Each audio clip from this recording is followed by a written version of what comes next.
A day can seem to have no beginning and no ending.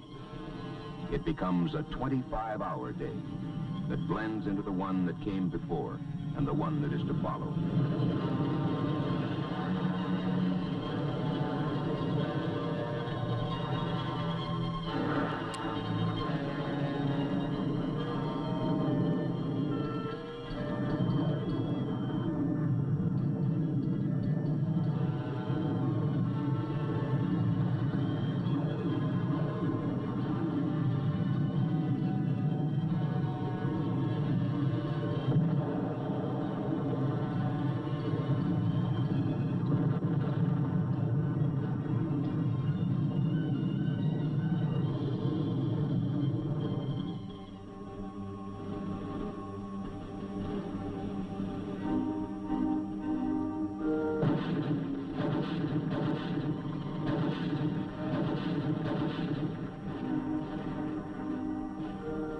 It is not necessary to be a military man to understand how long a day can be. A shot fired at Bien Ho, Da Nang, Quang Tri, Haiphong, or near Hanoi can strike home in any city, town, or hamlet of 50 sovereign states. 8,000 miles away can still be very close to home. And because it could come closer still, we share the conflict and the strength. We also share the understanding and the courage to prove that the honor of a nation's word has greater meaning than formal letters written on a scrap of paper.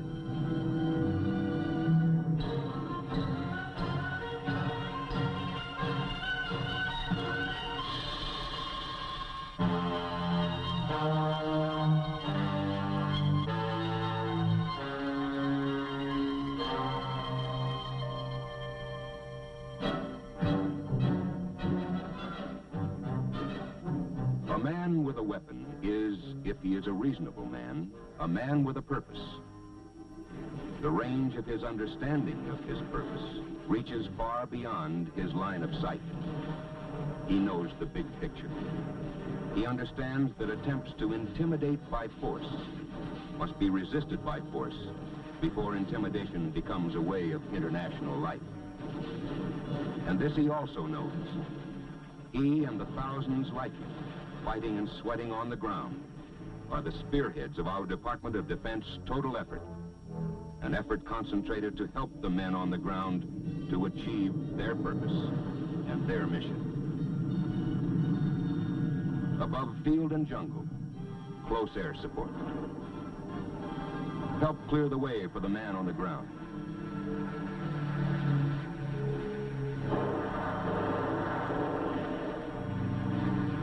Reinforcing. Return to care and safety those who have taken as well as given.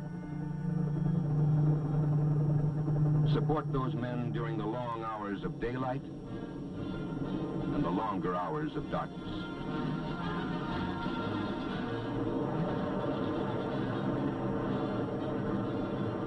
Support them with B-52s against concentrations of troops and supplies. Give the enemy no chance to rest.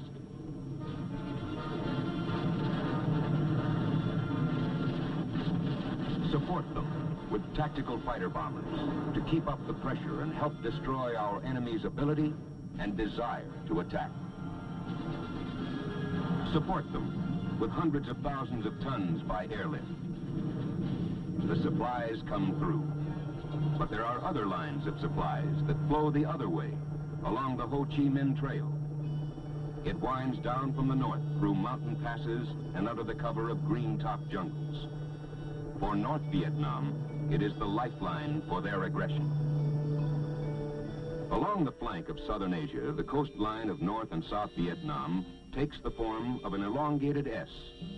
A demilitarized zone between the two countries along the 17th parallel at the sea was established by solemn treaty. To the north is China.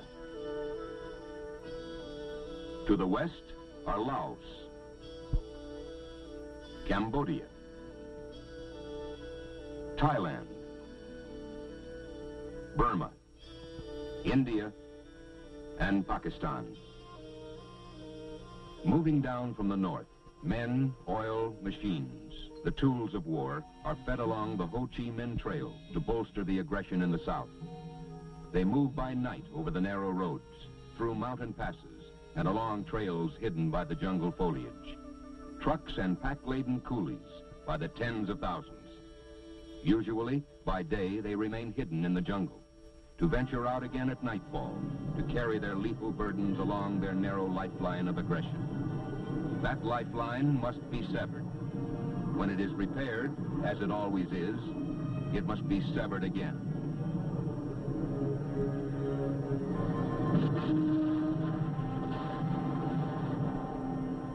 The infiltration increases in both men and equipment has required a very sharp increase in petroleum imports. Since the first of this year, the average monthly imports of petroleum into North Vietnam have increased 50 to 70% above the comparable period in 1965. Stocks on hand prior to the attack were estimated to represent about 2 to 4 months' supply. The increased importance of petroleum to the enemy's military effort is further attested by his action to improve the routes of infiltration. Some of these routes are new, some have been widened, some have been upgraded for all-weather use. Bypasses have been built, and bamboo canopies or trellises have been built over the jungle roads in many places in order to inhibit observation of them from the air. A result of the greatly increased movement of men and supplies by truck and by motor-powered junks has been a shift from a small-arms guerrilla-type operation against South Vietnam to a quasi-conventional military operation which involves major supplies, major weapons, and heavier equipment. Every gallon of fuel, every gun, bullet, even every ration of rice destroyed north of the 17th parallel may mean the life of a man on the ground south of the 17th. The military call it interdiction. That is the mission of those who fly to the north. Support the men on the ground by strangling the supply routes. They fly from the decks of our Navy's carriers.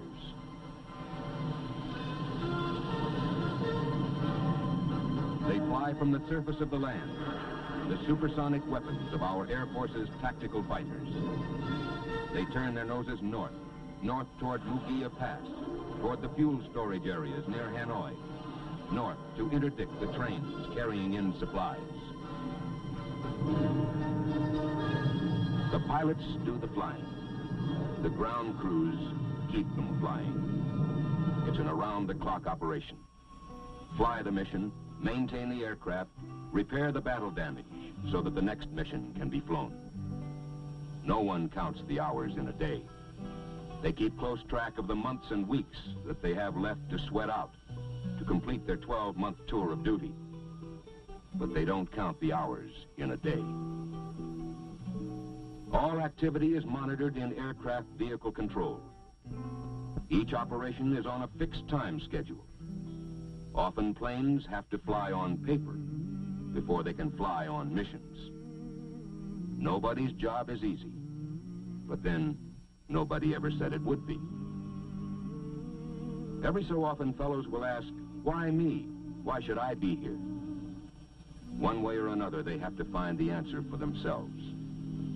Usually they do find the answer. Then they have another question. What more can we do? The answer to that one is simple. Work your guts out for the men who fly the planes. A pilot's tour of duty is 100 missions. 100 missions to be flown. 100 targets still unknown. But it's my belief that my Thunder Chief strikes a telling blow to help G.I. Joe. Till 100 missions I myself have flown.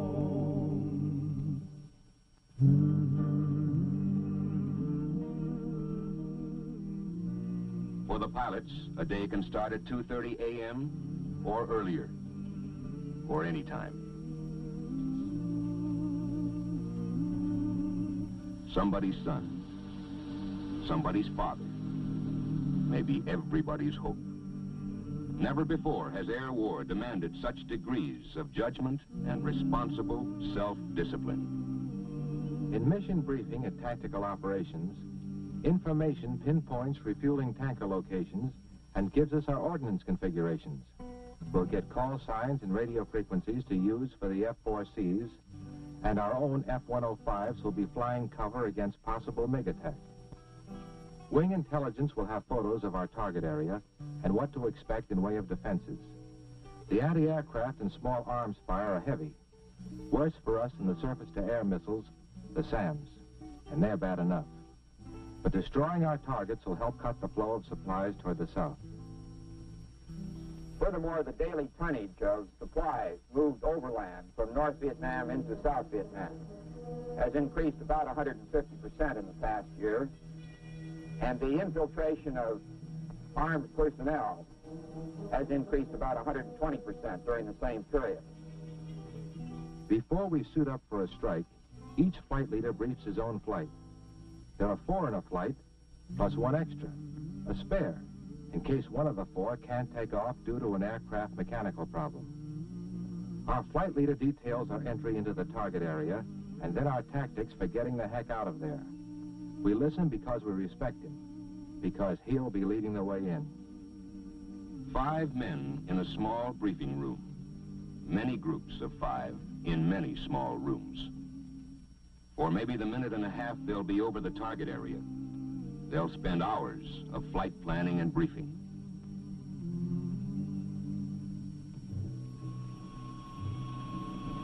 Pilots have always been fighting men. But to courage and daring, today you have to add the great technical skill and self-discipline demanded by their sophisticated weapons. But weapons no more effective than the men who fly them or those who keep them flying. Case in point, combat aircraft are maintained with a dedication that results in flying hours at a rate 3 times normal usage. The line crews understand how much depends on them day after 25-hour day.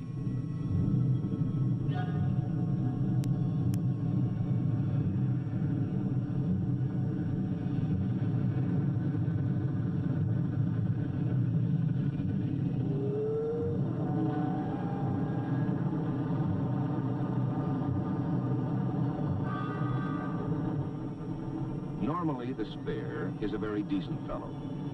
But now he's been through the hours of pre-flight details.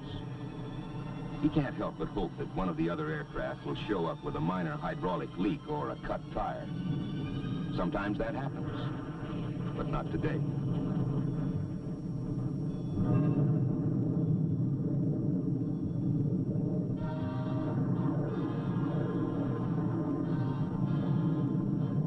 Supersonic blasts of power in the open ocean of the air, ready to play their part in the overall coordinated effort.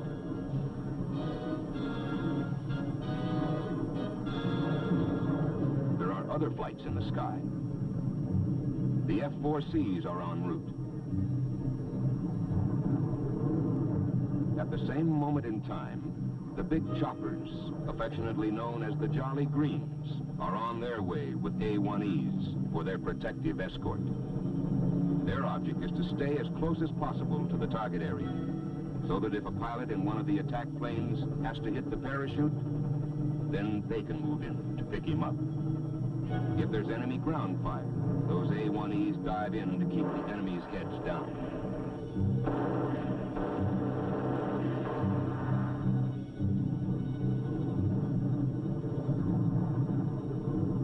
In the KC-135 tankers have been waiting to refuel the tactical fighter bombers en route to their targets. Those KC-135s will keep orbiting in case any of the boys run short of fuel on the way home. The overall coordination is the result of the total planning by the Department of Defense team effort, the Army, the Navy, and the Air Force. Most people will ask pilots the same question over and over. Aren't you scared? The answer is always pretty much the same. Sure, we're scared, until we button down the hatch. We're a one-man sort of operation. We're our own navigator, radio man, radar operator, and bombardier.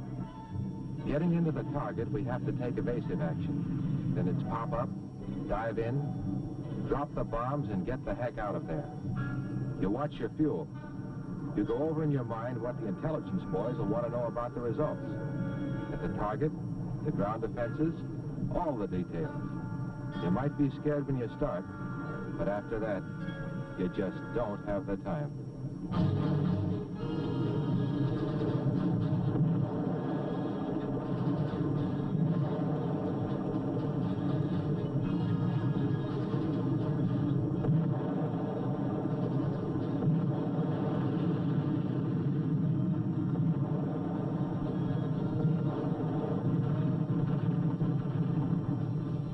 Results? Positive.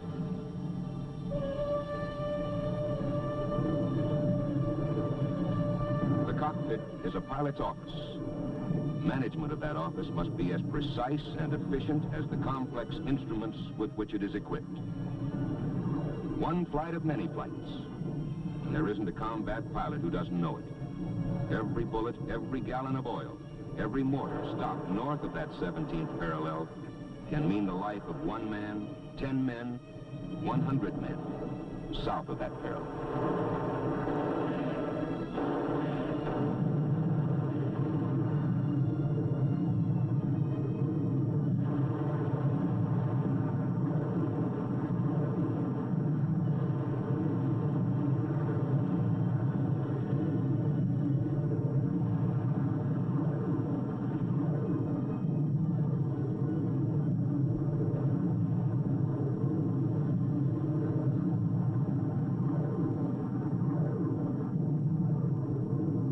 Rescue Control has picked up a radio call for help from a pilot whose aircraft was hit and who had to eject.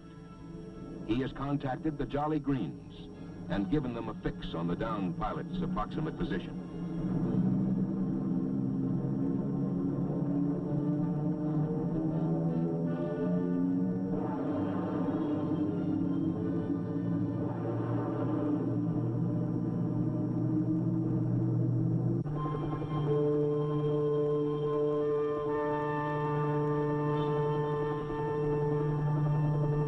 I didn't realize my plane had been hit until the cockpit started filling up with smoke.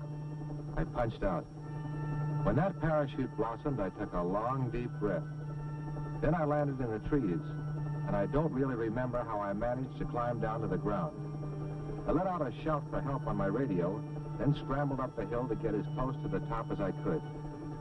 I shot off some pen flares when I saw the A-1Es and the Jolly Green.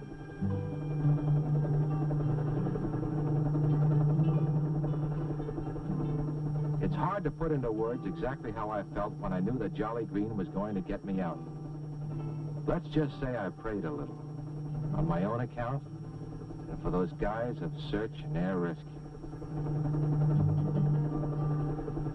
100 missions to be flown. It's good to know you're not alone. If a shrapnel stop means I have to jump, then the Jolly Green will pick me up clean. Till 100 missions I myself have flown.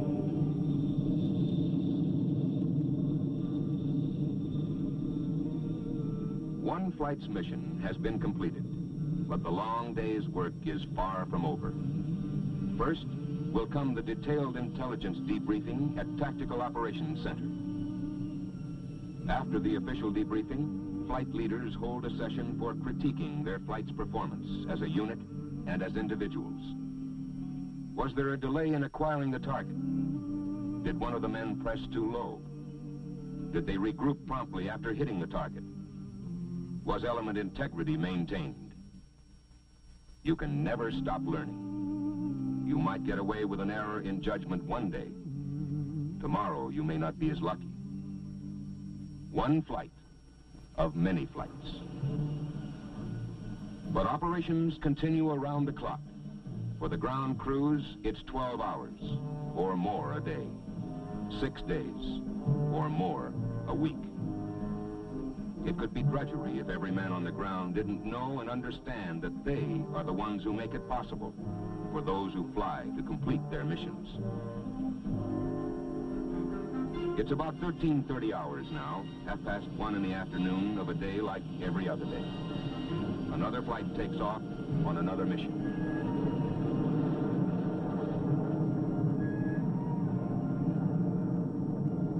Now, those who went out earlier have a couple of hours off duty. 100 missions to be flown, 100 bridges to be blown. On my left and right, the rest of my flight help keep me alive in my 105. Till 100 missions I myself have flown. No matter what they do or how relaxed they seem, pilots always wonder what tomorrow's target will be.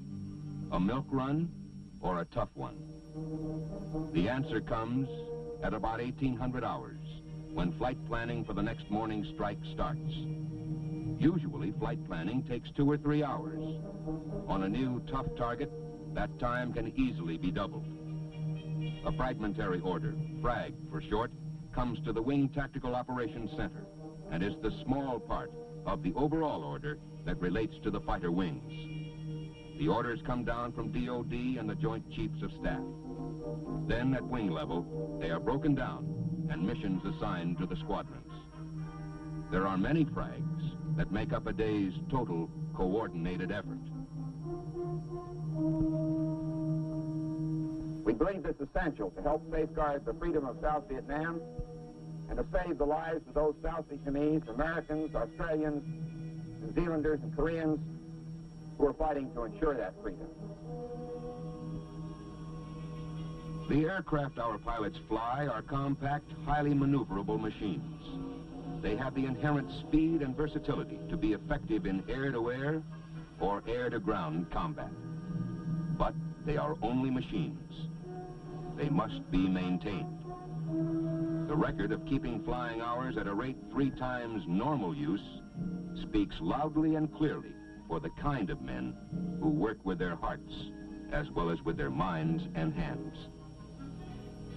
Men are brave in many ways, and there are many ways in which a man can show his courage. Courage can't be judged by a casual glance or the sound of a voice. Any fighting man will tell you, you must know fear in order to find your true strength. Want a portrait of a hero? Take a snapshot of a pilot, or another, or another. Move your camera out to the line for long shots, or for close-ups. Carry it inside aircraft vehicle control to watch the men who often don't even see the planes they help keep flying. Let your camera travel into the air to fly with the men of the Aerospace Rescue and Recovery Service. You'll never find a man who thinks himself a hero or even considers himself as particularly brave. But they all share a common bond and a common pride. They are all working members of the same fighting team, fighting each in his own way, trying to slow down and, if possible, to break down the flow of supplies to the south and to adversely affect the will of North Vietnam toward carrying on their aggressive operations. The total task is large, and yet, as it always is, each small fragment of that total is very personal. Men may live 3,000 miles or more apart back home in the States, but here there are no state lines, no county lines, no country boys or city boys. No one asks their social position or who their ancestors might or might not have been. Nor do we as a nation know what we as a nation have done to have deserved men such as these. Perhaps they reflect the courage and the strength instilled in them by their mothers and their fathers.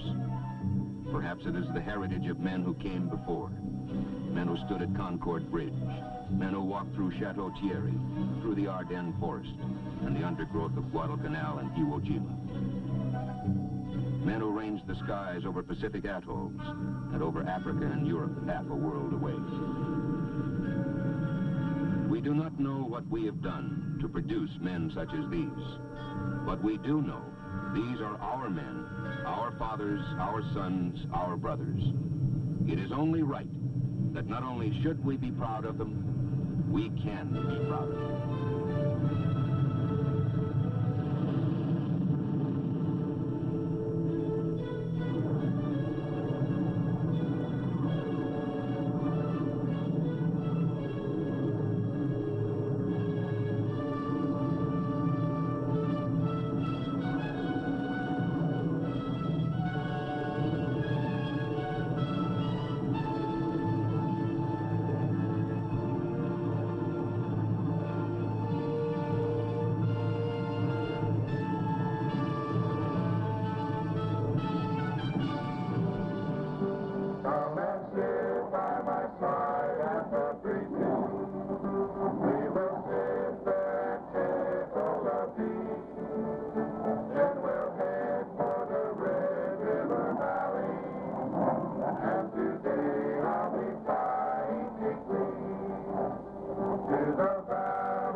Three lieutenants coming in behind this F, and they just finished their 100th mission. Actually, they got cycled through to go back up to rescue one of our other pilots that was shot down earlier. So they've just got 101 missions, and we're real proud of them because first of all, not many lieutenants fly the 105, and secondly, to get 100 missions in it is outstanding, we think. So we're going to meet them here at the end of the runway and take them on up to the parking space, give them a bottle of champagne, and I imagine they're three happy boys.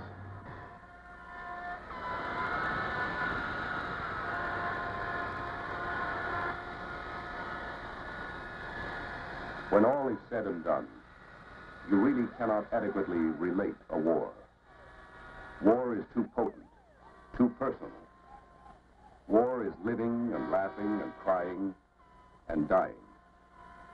It has always been the man who fights who can best report a war, if he will. True, his story may be confused, sometimes harsh, sometimes boisterously non-committal, but it is real. This is one segment, one small insight into our present war. This is the 105 story. The story of fighter-bomber pilots flying daily over the armed camp of North Vietnam during the month of November 1966. These are the men of the 388 Tactical Fighter Wing, and in particular, the men of the 421st, the Fighting Cavalier Squadron.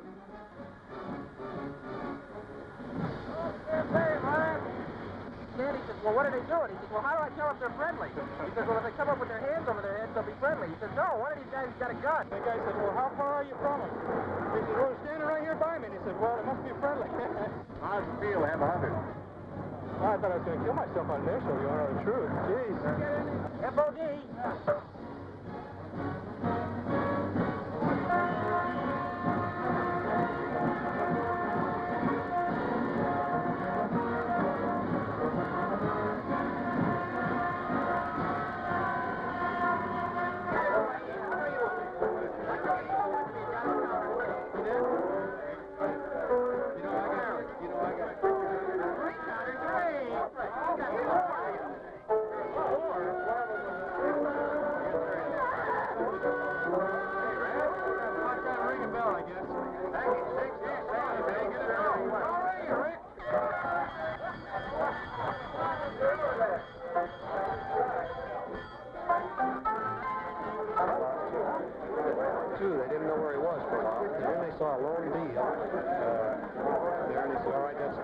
just lost the radio. I'm going to be an instructor pilot.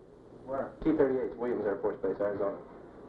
I figure I'll arrive there and I'll be real quiet, calm, and all that, and I'll go in and all the students will nudge each other and when they meet me, and I'll be their instructor, and they'll fly with me, and they'll nudge each other and say, "What did Lieutenant Rasmus do before he came here?"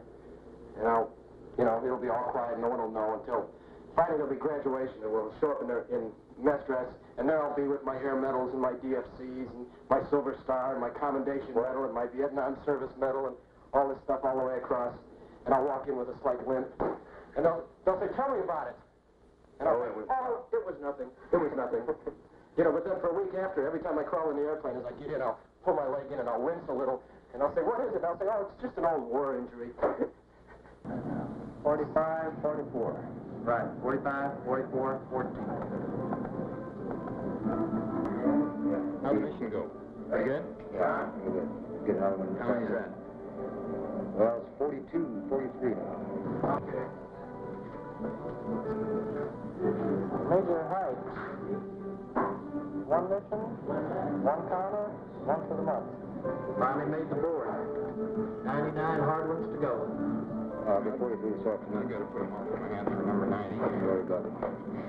So you're going to get 2 today, huh? One more, I'll be able to make a big one. One more, you'll be able to hold the rest. He's been here about 6 months. It averages about 6 months for the tour. You're able to get 100 in about that much time. Really took his R&R to go down and get the Christmas shopping done before he goes back. No, you really can't blame him. No, sir, you can't blame any of them. We have 4 people looks like should finish up by the end of this month. They should be home with their families for Christmas. Well, think you're going to make it home for Christmas? Yeah. 67. Number 90. This wing, even though we're roughly 100 miles from any sort of civilization, morale is high here. I've noticed that. The men know what they're doing and why they're here. Well, if we still have to be over here, I'll come right back. And boy, you never me. You come right back and do another hitch. You bet I will. Well, I feel we have a reason to be here. As you read Thomas Question in Asia, I feel that we didn't just take some measures to stop it here. We may be fighting in our backyard. Enjoy some of the things I'm over here for, such as the American way of life. I served in World War II in the Southwest Pacific. Served during Korea. Well, when I leave here, I still have some time to do the service. Gonna make it a career? Probably. We don't have a morale problem. Here we sit out here in the middle of a strange country and away from everything that's familiar to us. And I'm not speaking of pilots now, I'm talking to the maintenance people. But there is no morale problem. Of course, the pilots couldn't have a morale problem. There's always something going. There's always something going. There's never a dull moment. If there is a factor involved with a morale problem, it's fatigue. Yes, I personally try to discourage it. Man has put in 100 missions over North Vietnam to go home, get a rest, and then come back. However, I have one pilot here that just insisted on taking another 100, and he's here. His name is Lieutenant Victor. Yeah, I want to come back down. How come you get to stay here? Hey, worked hard. You could have stayed here with me. Yeah, Mommy wouldn't have had any part to do with that. Yeah, okay, there's the deal, you know. You're married, let's face it, you know, if you like somebody well enough to be married with them, God, you don't want to be away from them for a year or 8 months or anything like that. How are you going to explain to a wife that you put in for a concurrent tour, you know, that you're going to take flying over her? It wouldn't happen. Don't like me. That has to do with you? Nah, that's why I'm sticking around, you know. That's where I got nothing going for me back in the States, and the flying's good. You don't have all the little nitpicking rules and regulations that you have to put up with in the States. Which we did 2 months ago. Yeah. It's still a lot better than it is back there now. But I just you know, I enjoy it. And it's the kind of deal like everybody says, yeah, I'm waving a flag, but I'm not. But at the same time, you know, where are you gonna stop it at? You know, where's Connie? Is he gonna wait till they're in the Philippines or in Australia or San Francisco or Des Moines, Iowa? You know, you just stop it here or wait till somewhere later on. I don't think most of the people will think about that. They like me, you know, what happens, you know, if I get shot down. To me, man, never get me anyway. Hey, at least you were pretty mean till you shaved your mustache. Yeah. I couldn't stand that anymore. Our bombing objectives, I believe, can be very distinctly divided into two phases. Our interdiction program conducted in the southern portion of North Vietnam in an attempt to deny movement of the enemy into South Vietnam, and our strategic, if you will, objectives in the northern portion of North Vietnam in terms of attacking principal lines of communications, the Northeast and the Northwest railroads, which comprise the two most major railroads in North Vietnam, also POL installations and other military supply and storage areas located in the delta regions of North Vietnam.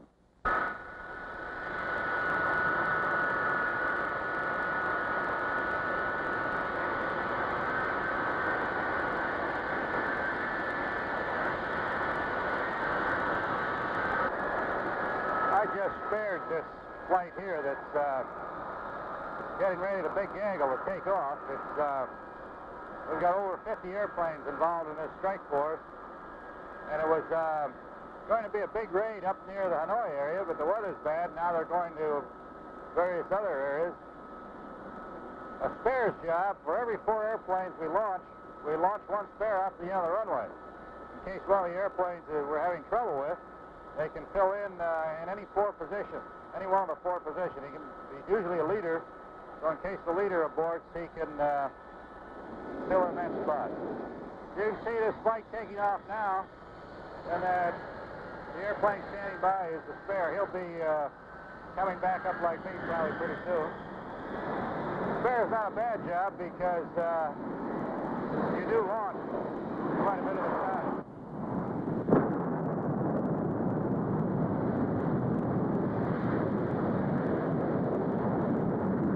We like to fly and fight before.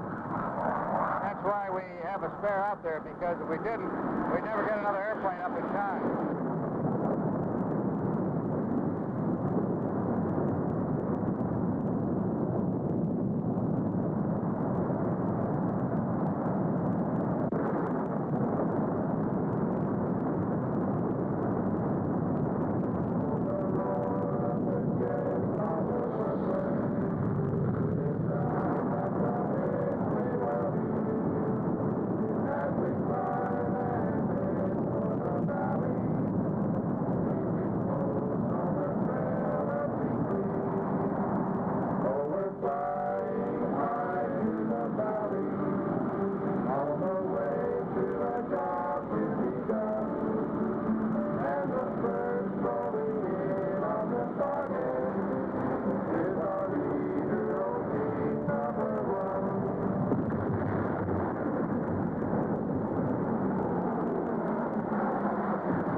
About 250 or so. God, my fanny's tired. Fanny square. I can see before I got my start. When I rolled in, I thought I saw something funny down there. I didn't see it. You got Yeah, Bob King Covey. We didn't. He didn't? I didn't? No. There's a nice big bridge there. 2%. I was carrying about 2% back. Yeah, when that guy kept calling Mix, and we hadn't caught up with that flight in front of us yet then, and I'm still going full blow rate about 620 degrees. Yeah. This is not the answer. Don't worry, I was watching you at 6 o'clock. Thanks a lot. I call you if anybody came. I was watching it too.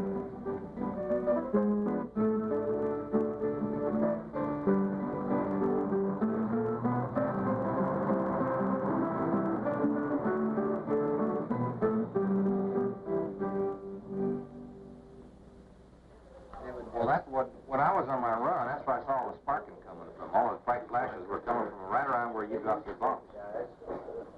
So we came right in through this area right here. Where's Route 6? That's the real well, where were we when those, where was that flight that was calling out all the MiG? That wasn't the flight that was calling me. That was some guy. That's the 121 that sits out over the place. There was somebody up there saying, drop, along that road to this, that, or the other. Some guy was saying, there's a single over there, and there goes this, and that, and the other. Yeah, but they were all identified as fragments. I saw one. Yeah. There was a gaggle of airplanes up in there, I'll tell you. Cripes, they were It all sounded to me like before we got there that some guys actually saw it, and they were calling them out.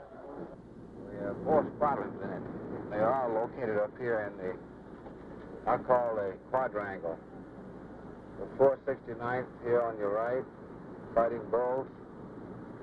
To the left here, the 421st, the 34th, and the 13th.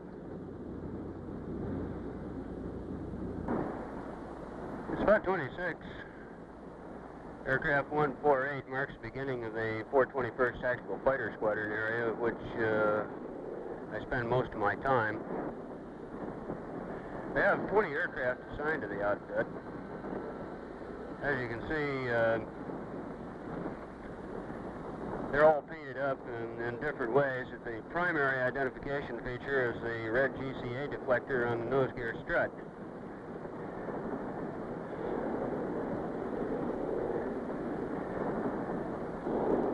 As a matter of the 105 and my particular acquaintance with the doggone thing, first associations, I guess, from a number of years back, I could care less about the airplane. I didn't think it was ever made to fly, and it certainly, from a maintenance standpoint, wasn't very reliable. Southeast Asia has changed my mind. On the left here is age. That's ground support equipment. We have about 300 pieces of it here, and it's worth $6 million. The 105 is a very complicated weapon system.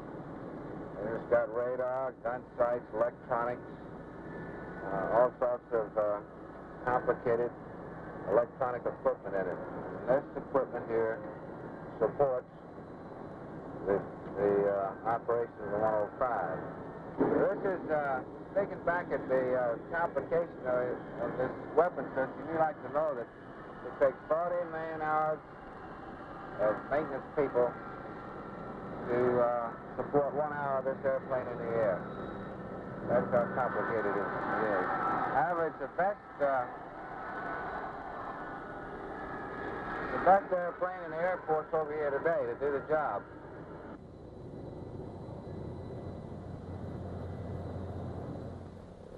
This flatline at night is a pretty active place.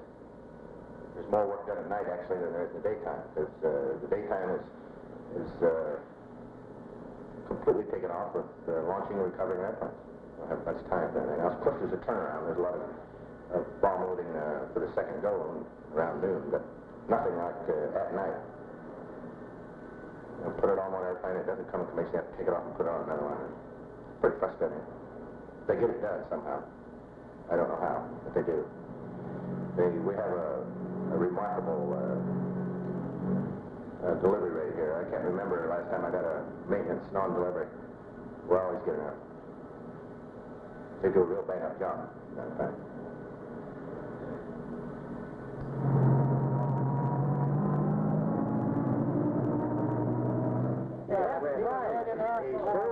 What is that? Is that a new grunt we haven't squadron? Raj. They said sport shirts, not sporty shirts. Over there, probably. In your box? In your what? Oh, thank you. Well, I'll be darned. No wonder I didn't get no mail. I probably go around here and check everybody's answer. Who's talking? My sister. Oh. You never write to me unless I go to combat. I would do that. Juliet, I no care. My love waits there. In San Francisco, beyond the blue and windy sea. When I come home to you, San Francisco, your golden sun will shine.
One thing that happens at the tanker that everybody remembers most, that's where the adrenaline starts to pump. The airplane's working all right, you got to the tanker, and it accepted the gas, that means you're going. That's your last chance. The first flight goes through the tanker, and you stay with the tanker. There'll be 4 flights on the tanker. And everybody will go through the tanker and then fill up. It takes 6,000 to 8,000 pounds. And you stay there. And you stay in a safer area. After everybody gets full, you extend. And you head up to your drop-off point. And en route from the anchor to the drop-off point, you go through and top out. And it takes 1,500, 2,000, 2,500 pounds. The point is that you can get 4 airplanes through a top-off just in nothing but it takes a couple of minutes per airplane. Whereas for the original big refueling, why it takes quite some time. So consequently, if you put 4 flights on the tanker and extend immediately, you get to the drop-off point where the tanker has to turn back before you get to strike flight full. Plus the other added advantage is that everybody leaves full, or close to full. A lot of our mission is to observe what's going on the ground, what they're moving, where they're moving it to, how the bridge is, what kind of condition they're in, this sort of thing. So we do need a lot of area that cloud cover isn't over the target area.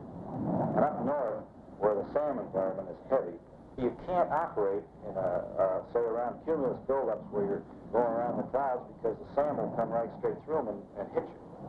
And incidentally, the airplanes we have lost to SAMs have been in these conditions, so we have to avoid them. Well, maybe 150. 150. I still had line speed, though. That surprised me. I got water right away at all times, so yeah, I had line speed plus enough. Do you hold the brakes? Do you remember what the weather was when we went into the tops of it? Let's see, we were at 14. About 10,000. Yeah, we went through a layer at 10,000, and then it was about from 10 to 9, and then from 9 to the ground in areas that was clear, but there was a scattered layer in there about 5 or 6. We got we had 3 on that extra one. This is how many? This is 24. Sorry, we lost 2 today. Okay, this 1, 2, 3, 4, and 1 is 25. Okay. Now this is a CBU flight. This is what's your second flight? Loaded with tomorrow. Spot still tagging. And then drive up there slow so you hit the red. So you're going to hit the TRT now. You hit the red and Y, everything, so we're going to hit right on down here at TOT. Everything worked out perfect except the weather. The weather tomorrow indicates a small high pressure area centered just about over Hanoi, which should make for fairly good weather except for restricted visibilities and haze. The crutch of this one is going to be the weather on Fed Ridge tomorrow, the last 5 minutes into the target. Just that weather just to the northwest and west is going to be the real critical area. So we'll do it the same way. Yeah, if everything works the same way tomorrow, we'll get it. If the weather breaks, you know. Then we'll wait till it does. Sir, tomorrow's target is the Yen Ben Railroad. It's the largest railroad in all of North Vietnam. Its function is to control all the traffic coming in from the Northeast Railroad and the Northwest Railroad into Hanoi. It then controls all traffic going south. It's located 5 nautical miles north of Hanoi. Its defenses include a heavy concentration of AAA, and there are 26 known SAM sites in the area. Roscoe was brought here by a pilot from Kadena, who was temporarily assigned to the wing. When the pilot was shot down up north, Roscoe sort of became everybody's dog. The only dog allowed on base. Now Roscoe's a free agent and goes everywhere.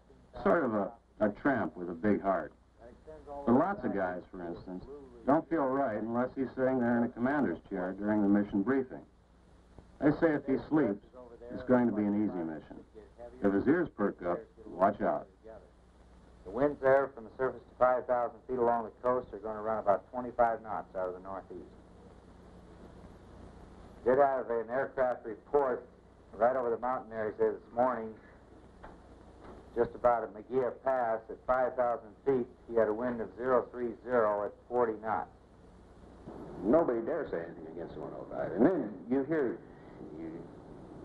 stories and wild tales and so forth, and boy, I've learned to love this old bird. It really does a job. There's not another airplane that we've got that can do what this one will. They just use as much as they can be used, and very successfully, very successfully. The pilots love the airplane. They love the speed and the power, and it'll get there and get you out. We hear an awful lot about surface-to-air missiles. They're called SAMs, or referred to as SA-2s. This is a picture of an SA-2 site situated in the immediate Hanoi area.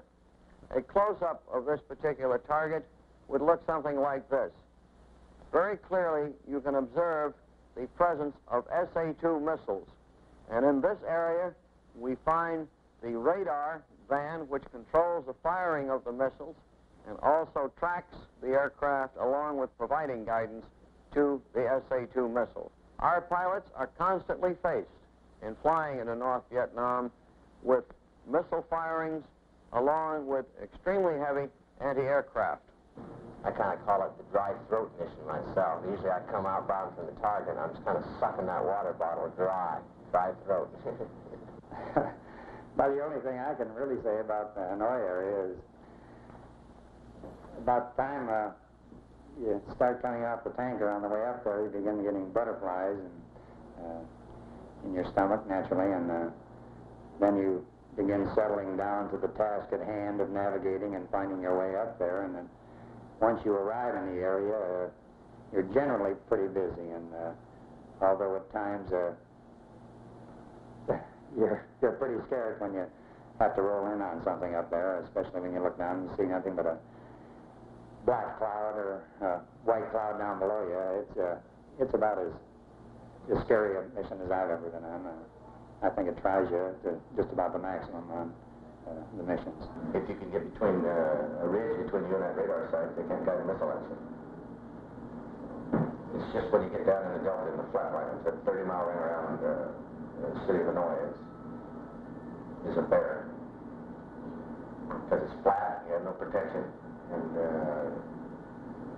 I don't know how true it is, but they say it's the most heavily defended place in the history of aerial warfare.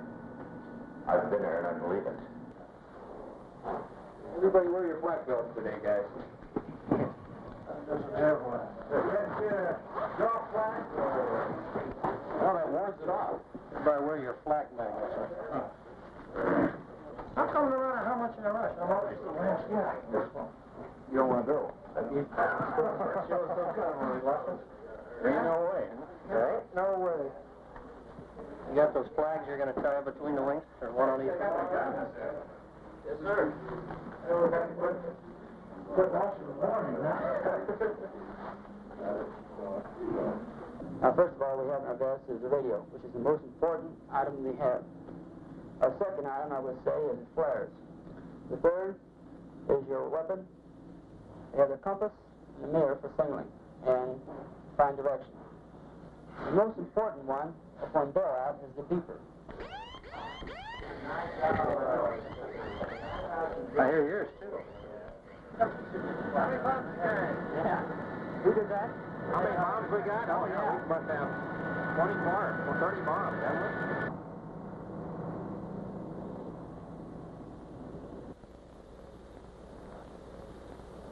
Who belongs to this one? 148. That's fine. 148. Don't kick my first out. Okay, I won't take your first. We're going way up. Way up north.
doubt that the mist may well be as we slide and head for the valley, keeping close on the trail of victory.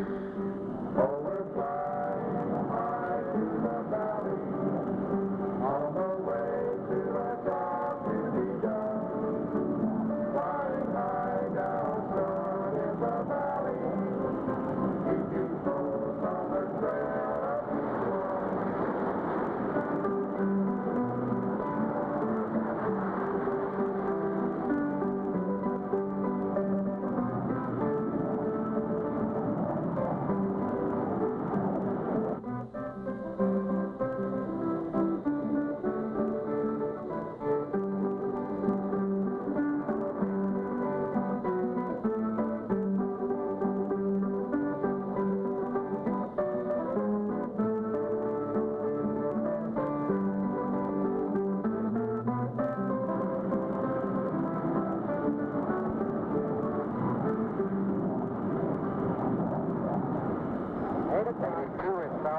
just about the second river. I have 4,500 feet. All right, Roger. I'm going to hold 240 here till we get to red. I'm just crossing the river now, Steel. Red River? Right. Eagle 4, check.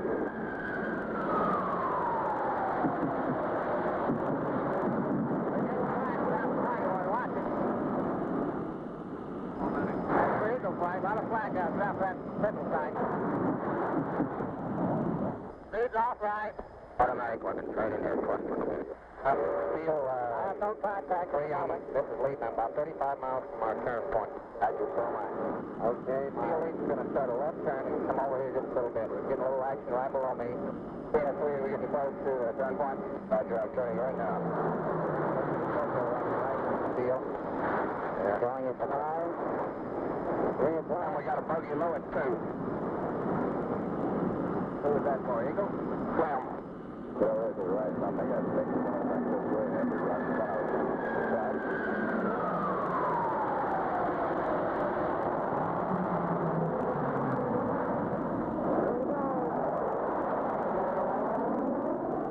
Okay, boys, there's a mate going turning south there. Roger, I'm going in back off right. I see him loud and clear. Detroit, we got big right under us, right under us. Roger, let's go get him.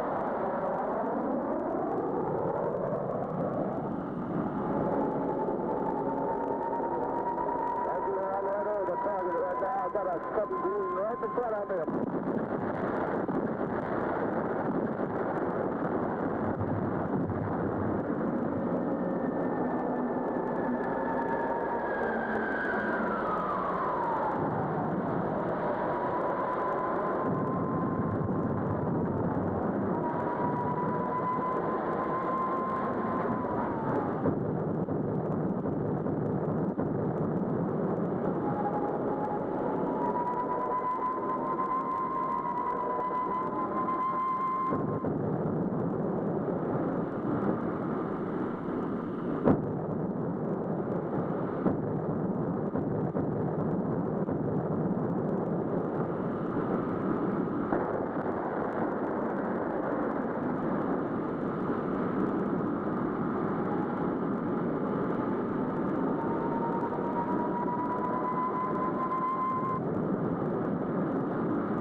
Mixing it up with 3 or 4 MiGs.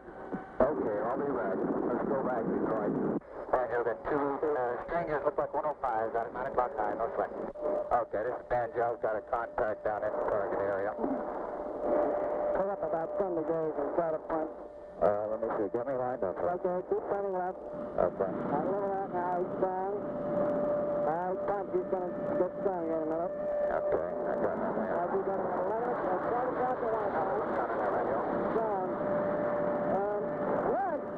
Take it down, right. This is Banjo. We just got a launch. Take it down, True.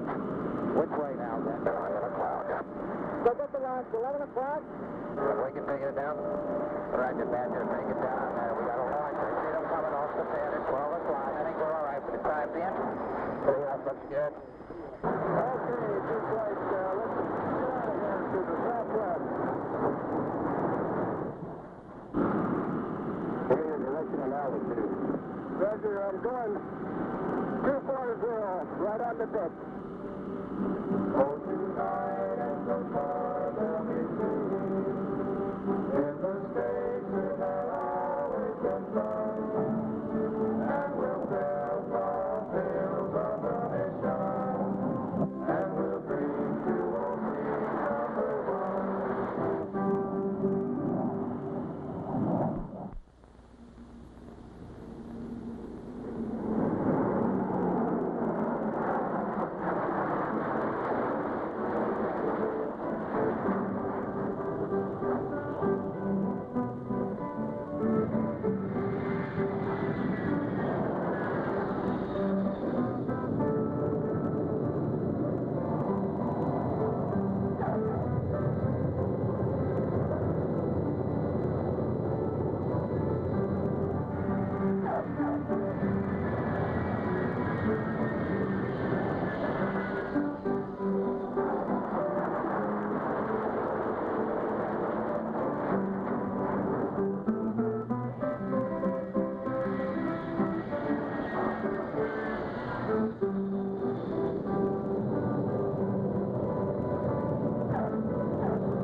Mr. Magoo. There are three of them. They're shooting at us, too. Well, sit right up on that hill, right from the left side of the... Right on the second. If you'd have passed through the top of that hill, you'd have nailed them.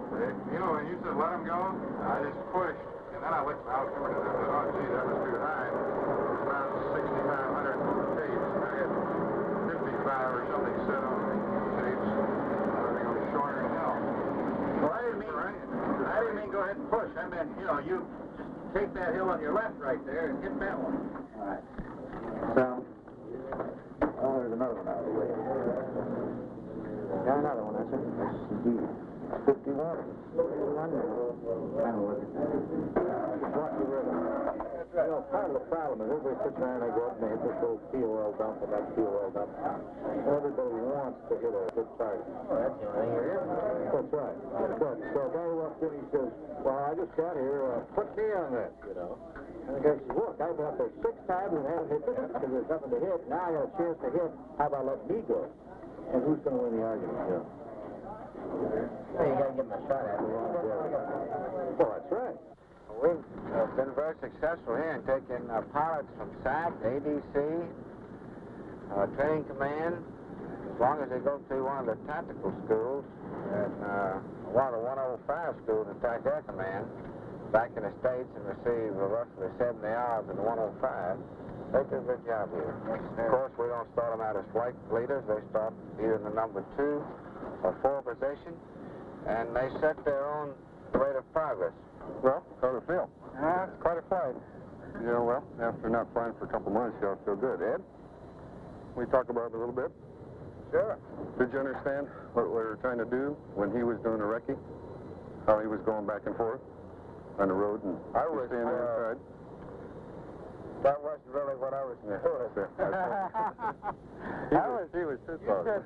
You said Oh, you mean when I was, when you were wrecking the road? Yeah, I was flying. I was trying to fly your wing. Kind of sort of like this one. Yeah, well, He was leading. No, you just press on. I'll stay away from you. Yeah, there's no problem. But you see the position that you want. You don't want to get down like this because you're getting the flag. You stay up like this, and then when he disappears, just try to go high on him. Then when he reverses, he can look out. See, every time you look out, you look right down there and see your wingman. That's what you want to do. When you go to the outside, you don't want to get too high because if he turns into you, that's what happened to me that one time. He turned into me and I was high and I got no place to go. Don't get too high and don't get too low. When you get too low, if they shoot at him and you're lower, they'll probably hit you.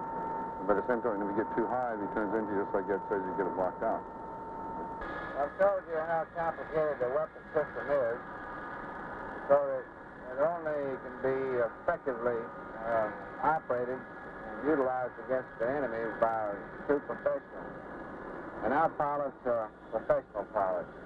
We do have a few youngsters out of the training school, but most of our pilots have been in the Air Force 10 to 12 years or longer. And in fact, we have some grandfathers here that are fighting this war. The rendezvous at 1315. We drop out here. 1310, right. Well, we'll have enough fuel after leaving that tanker to make 3 or 4 runs here. Let's look at the flag. My best day was the 5th of July when I attacked and destroyed 4 SAM sites in one 25-minute mission. And this came about because in escorting the strike flights, 2 SAM sites came up on our way in. We had to attack these boys to turn them off the air to get into the target area. While in the target area, another SAM site came up, threatening the strike force. And of course, we attacked and got him. And then on the way back out, another SAM site came up to block our exit out of the target area, which was about 15 or 20 miles north of Hanoi. And we only had 1 part of rockets and 20-millimeter cannon ammunition remaining, but he fired 2 SAMs at us, and we managed to acquire him visually and put the rockets on him and machine gun him out of commission. This was the best day I've had, and I don't care to go through another one of those. A little too much for an old man. There ain't no way.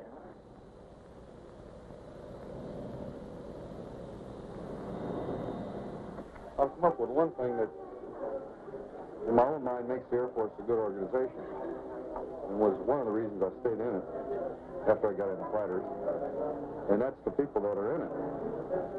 And I think this has been most vividly demonstrated to me over here.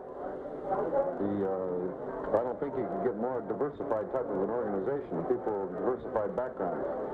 We have some old heads from Korea, some young heads from the academy, and we got the world's greatest B-52 fighter pilot over there, Bob Loken, and a few other people from SAC, ADC, and 12th Air Force Headquarters, and things like that. And we made a pretty good organization. I think we kind of put the squadron, if we could tell it to the world, we put it on the map. And I'm very happy to have served with each and every one of you troops. So if I can swing a deal to get down south with working 100s or F5s or A1s or, geez, I don't care, as long as it's close air support. If I can swing that, I'm going to just try to go, or maybe back to States TV-wide upgrade and down there. If not, I'll stick around and fly an 01 or an A1. It'd check you out right up north, you know. You ever had thoughts that you might not make that? Oh, no. Yeah, but I've been drawing pay for 16 years. It's my job. As of right now, I've got 3 children. I've got a 6-year-old boy and a 11-year-old girl and a 17-year-old girl. So, just watching kids grow up and so forth. I don't care if they're North Vietnamese kids or South or what have you. I had no desire to go bomb villages and kill women and children at all. I've been very careful not to. to do this, certainly. I'm very careful. I think most of the pilots in the squadron are very careful where they put their bombs so that they don't accidentally hit women and children, this sort of thing. How do you feel? I think Bill's right. I don't know of anyone that's just going to go over and drop a bomb in a village because that's not doing anything for the war effort. We want to get the targets of military importance. Well, it was on the 13th of September. We were flying a bombing mission North Vietnam. We just discovered a bunch of missiles on transporters. Just finished dropping ordnance on them. We're looking for something to strafe and found a flag site. And we was getting started to make a pass. And I took a direct hit from me, 37 or 57. Called I was hit, leaving the area. They didn't hear my radio transmission because number 4 man thought I was a missile. Called me out as a SAM. And then number 3 man said, no, that's 2, he's on fire. And I got about a minute and 10 or 20 seconds flying time out of the aircraft, got about 40 miles away from where I was hit. And I had a minor explosion, lost hydraulic pressure. The aircraft pitched down. And I ejected, almost uncontrolled situation. About 525, 550 knots, 2 negative G's. That's when I hurt my ankle. Caught my foot. Ejection process getting out. Everything else was uneventful after the chute opened. Down, landed in the trees. Got the radio out, talked back to the flight. And they said the rescue aircraft was on the way. It took him about 45 or 50 minutes to get to me and about 5 or 6 minutes to pick me up. Well, that's good. You get up in the 90s and you got 10 to go and you say, well, I'm going home pretty soon, so I got to tell these guys something. So you go lay in bed at night and you think of things to tell them. And it runs, and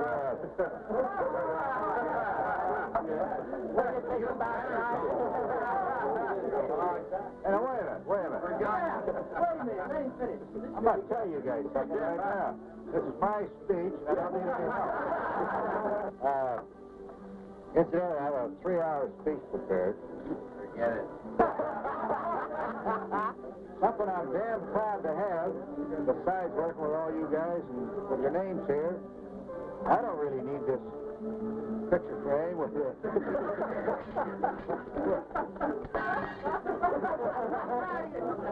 with the name.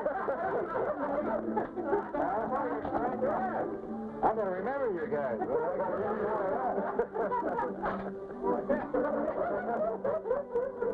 But,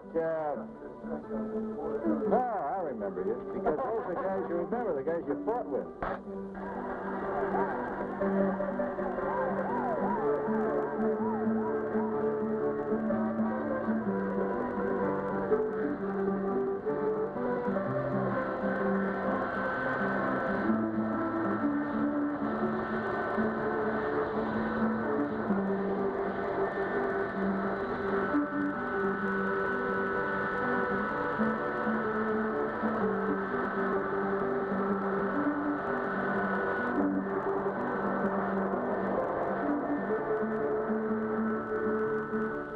Has been the story of fighter-bomber pilots at Korat Air Base, Thailand. For the flyer, living the hell over Hanoi, facing up to the odds, there is the simple yet poignant phrase, there ain't no way, there ain't no way, there ain't no way. But there comes the day for most, when the job is done. I won't even say to the rest of the guys, no, there's no way, because there is a way. Major D has scheduled and everything.